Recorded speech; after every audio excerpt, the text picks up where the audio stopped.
You know, there are nights when the world feels heavier than usual, when the lights in the room don't quite push back the darkness, and the silence carries a strange kind of weight. I used to think those moments were just exhaustion, just life catching up with me.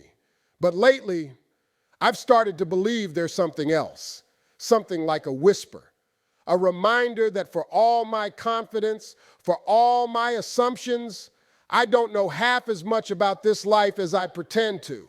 It happened on one of those nights, quiet, ordinary, forgettable to anyone but me. I was scrolling through videos the way we all do, looking for noise to fill the space, but then a title caught my eye. Something about the end of times in Islam, Gog and Magog, the Dajjal and the return of Jesus. I hesitated. I wasn't searching for religion. I wasn't searching for prophecy. I was just trying to escape my own thoughts. But something made me click. Maybe curiosity, maybe fate, maybe that whisper in the dark. And I'll be honest with you, I expected stories, legends, symbols. But what I found was something different, something that didn't feel like fiction or metaphor. It felt honest, precise, almost unsettling in its clarity. And as I listened, I felt this quiet shift inside me, like someone dimmed the noise of the world just long enough for me to hear the truth breathing underneath it. I didn't know why Islam described the end of times the way it did. I didn't know why it felt less like a warning and more like a reflection. And I didn't know why it spoke to a part of me I didn't even realize was listening. What I did know was that something in these teachings reached deeper than I expected. As I sat there, I felt a question rise inside me, a question I had avoided for years. What if all the chaos we're seeing, all the confusion, the division, the hunger for power, what if it isn't random? What if it's not just humans being humans? What if it's something humanity has been told about for centuries, but we were too distracted to notice? That night, I admitted something to myself. I wasn't as informed as I thought. I wasn't as grounded as I believed. And maybe, just maybe, I wasn't seeing the world with the clarity I assumed I had. So I kept listening. And the story unfolded in a way that didn't feel mythical at all. Islam speaks of Gog and Magog, not as monsters from some fantasy world, but as forces that spread like a flood, not with fangs or fire, but with influence, deception, and disruption.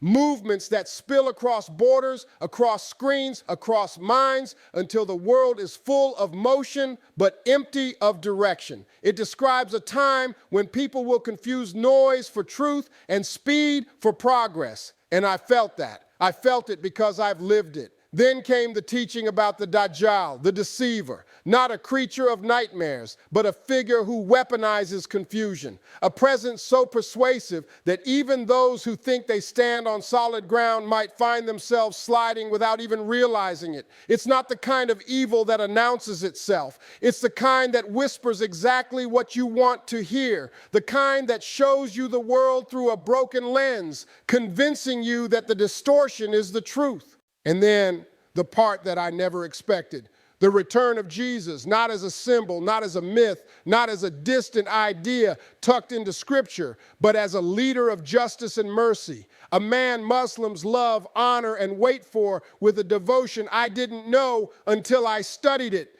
In this belief, he returns to restore clarity. He returns to break deception. He returns to unite, not divide. I paused the video. I sat back. And I felt this strange, deep silence fall over me, a silence that wasn't empty. It was full of the realization that maybe the world hasn't lost its story. Maybe we're just living through a chapter we don't understand yet. I felt humbled because all my life I thought religion was a thing people used to explain the unknown. But here I was, staring at teachings that explain not the unknown, but the painfully obvious, the world as it is. The world as we see it every day, the world unraveling in ways we pretend not to notice. I started reflecting on my own life, on the choices I made, on the moments I traded truth for comfort. How many times did I chase distraction instead of purpose? How many times did I feed my ego instead of my soul? How many times did I choose what was easy even when it wasn't right? And I wondered, would I recognize deception if it came to me dressed in everything I wanted, if it offered validation instead of truth? Attention instead of meaning? Pleasure instead of peace? That question hit me harder than anything else. Islam didn't paint the end of times as some terrifying spectacle. It painted it as a test of perception, a test of the heart, a test of whether we can still see clearly in a world deliberately designed to blur our vision. As I kept learning, I started seeing the world differently. I noticed how people chase fame like it's oxygen, how we scroll for hours but rarely reflect for minutes, how truth has become flexible, adjustable, customizable, like an item on a menu instead of a foundation to stand on. It made me think about how easy it is to lose yourself when the world keeps offering you 1,000 identities, none of which feel like home. And in that moment, I realized something deeply unsettling. Maybe the signs aren't coming. Maybe they're already here. Not in fire, not in earthquakes, not in the sky tearing open, but in the human heart drifting away from its center. Islam teaches that before the final hour, people will abandon substance and chase shadows. And isn't that what we're seeing? A generation obsessed with being seen, but terrified of being known. A society that celebrates opinions more than wisdom. A culture that confuses popularity with purpose. I started remembering small moments in my life, moments that now felt like warnings I ignored.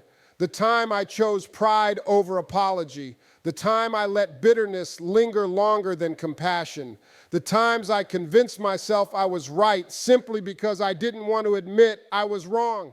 These weren't just mistakes. They were signs of a heart drifting without a compass. And maybe that's the real message in all this. The end of times isn't about the world ending. It's about the soul waking up. The more I learned about these teachings, the more they felt less like prophecy and more like a mirror showing me the parts of myself I neglected, the parts I pretended weren't there, the parts that needed truth more than comfort. I found myself drawn to the idea that when Jesus returns in Islamic belief, he doesn't just defeat evil. He restores clarity. He brings truth back into focus. And suddenly the world's confusion made sense. Maybe clarity always feels most precious when the world is drowning in noise. Those teachings made me slow down, made me breathe differently, made me question the way I lived, because clarity isn't found in noise. It's found in silence, in honesty, in humility. And humility was something I realized I was severely lacking. I never thought I would find comfort in a faith I wasn't raised in, a tradition I didn't grow up hearing. But Islam didn't feel foreign when I explored it. It felt familiar, like a truth my heart recognized even if my mind did not. It felt less like learning something new and more like remembering something I had forgotten.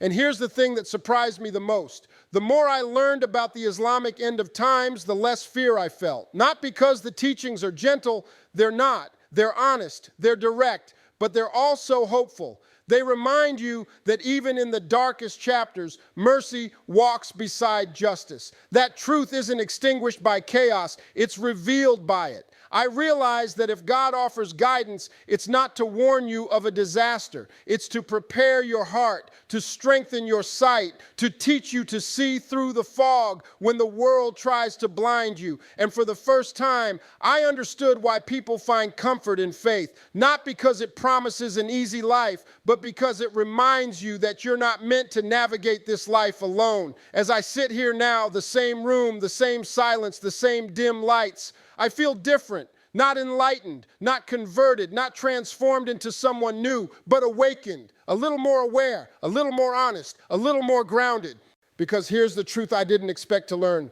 The final hour isn't something to fear, it's something to prepare for, not by predicting dates or decoding signs, but by purifying the heart, by choosing sincerity over ego, by choosing clarity over comfort, by choosing truth over deception. I ended that night not with fear, but with gratitude. Gratitude for the clarity I didn't know I needed, gratitude for the humility that softened my heart, gratitude for a faith that wasn't mine, yet taught me something deeply personal. And maybe that's the quiet beauty of it all. Truth doesn't belong to one people. It doesn't belong to one culture. It doesn't belong to one voice. Truth belongs to anyone who seeks it, anyone who opens their heart to it, anyone who allows it to reshape them. So if there's one thing I walk away with, it's this. May we see clearly. May we question honestly. May we recognize deception even when it flatters us. And may we meet truth before the final hour meets us. Because in the end, the clarity is mercy.